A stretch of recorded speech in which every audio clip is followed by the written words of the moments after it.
যুক্তরাষ্ট্রে বাংলাদেশি পণ্যের উপর ট্রাম্প প্রশাসনের ৩৫% শুল্ক আরোপের পর থেকে রীতিমতো চাপে রয়েছে অন্তর্বর্তী সরকার। শুল্ক কমাতে বৈঠক হলেও কোনো ফলাফল আসেনি।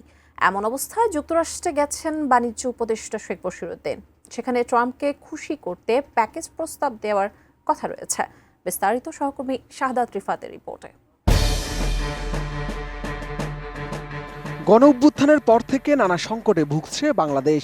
একদিকে দেশের অভ্যন্তরীণ আইনশৃঙ্খলা পরিস্থিতির নাজুক অবস্থা, অন্যদিকে অর্থনৈতিক সংকট। তার উপর যুক্তরাষ্ট্রে বাংলাদেশি পণ্যের উপর ট্রাম্প প্রশাসনের ৩৫% শুল্ক আরোপ। এ যেন মড়ার উপর খাড়ার গা। এমন অবস্থায় নানা হিসাব নিকাশ করছে সরকার। শুল্ক কমাতে বৈঠক করার পাশাপাশি একাধিকবার ওয়াশিংটনকে চিঠি দিয়েও কোনো সুফল পাওয়া যায়নি। তাই যুক্তরাষ্ট্রে রপ্তানি হওয়া অন্যান্য পণ্যের পাশাপাশি বিশেষ করে দেশের বৃহৎ রপ্তানি পণ্য তৈরি পোশাক খাতে এর প্রভাব কতটা পড়বে তা নিয়ে হয়েছে বিশ্লেষণ।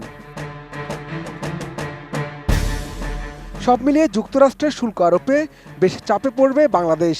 এমন অবস্থায় মার্কিন প্রেসিডেন্ট ট্রাম্পকে খুশি করতে মরিয়া অন্তর্বর্তী সরকার, যার অংশ হিসেবে 25টি বোয়িং বিমান কেনার অর্ডার ইতিমধ্যে নিশ্চিত করেছে বাংলাদেশ। সব মশার বিরুদ্ধে সুরক্ষা দিতে এলো বসুন্ধরা এক্সট্রিম অ্যারোসল। মশার বিরুদ্ধে এক্সট্রিম সুরক্ষা। শুধু তাই নয়, বাংলাদেশি পণ্যের উপর মার্কিন প্রেসিডেন্ট ডোনাল্ড ট্রাম্প যে অতিরিক্ত শুল্ক আরোপ করেছেন তা থেকে মুক্তি পেতে যুক্তরাষ্ট্রকে প্যাকেজ প্রস্তাব দেওয়ারও পরিকল্পনা করছে সরকার। 29 জুলাই সচিবালয় সরকারি ক্রয় সংক্রান্ত উপদেষ্টা পরিষদ কমিটির বৈঠক শেষে সাংবাদিকদের সঙ্গে আলাপকালে অর্থ উপদেষ্টা মোহাম্মদ সালাউদ্দিন আহমেদ এই তথ্য নিশ্চিত করেন। তিনি বলেন, বাণিজ্য উপদেষ্টা যুক্তরাষ্ট্রে গিয়েছেন প্যাকেজ নিয়ে, আরও কি কি কেনা যেতে পারে তা নিয়ে। স্যার, আমেরিকা থেকে যে বোয়িং কেনার ওই 25টি কেনা হবে, এইটার ব্যাপারে কত অর্থ খরচ হবে, কত টাকা বাজেট? এইটা আপনার এখন বশির সাহেব কালকে গেছেন। বোয়িং দিয়ে তো স্যার বাণিজ্য ঘাটতি পুরোপুরি হবে না। আর কি কিছু কেনার আরো আছে, ওই প্যাকেজটা নিয়ে গিয়েছে যে কি কি কিনতে পারে কি কি না, সেটা আমি এখন বলবো না। সেটা আমি এখন বলবো না, বশির সাহেবের কাছে শুনেন। এর আগে 28 জুলাই সন্ধ্যায় যুক্তরাষ্ট্রের উদ্দেশ্যে রওনা দেন বাণিজ্য উপদেষ্টা শেখ বশিরউদ্দিন। তার সঙ্গে রয়েছেন প্রধান উপদেষ্টার জাতীয় নিরাপত্তা উপদেষ্টা খলিলুর রহমান, বাণিজ্য সচিব মাহবুবুর রহমান ও অতিরিক্ত সচিব নাজনীন কাউসার চৌধুরী। ওয়াশিংটনে ট্রাম্প প্রশাসনের সঙ্গে দর কষাকষিতে বসবেন তারা।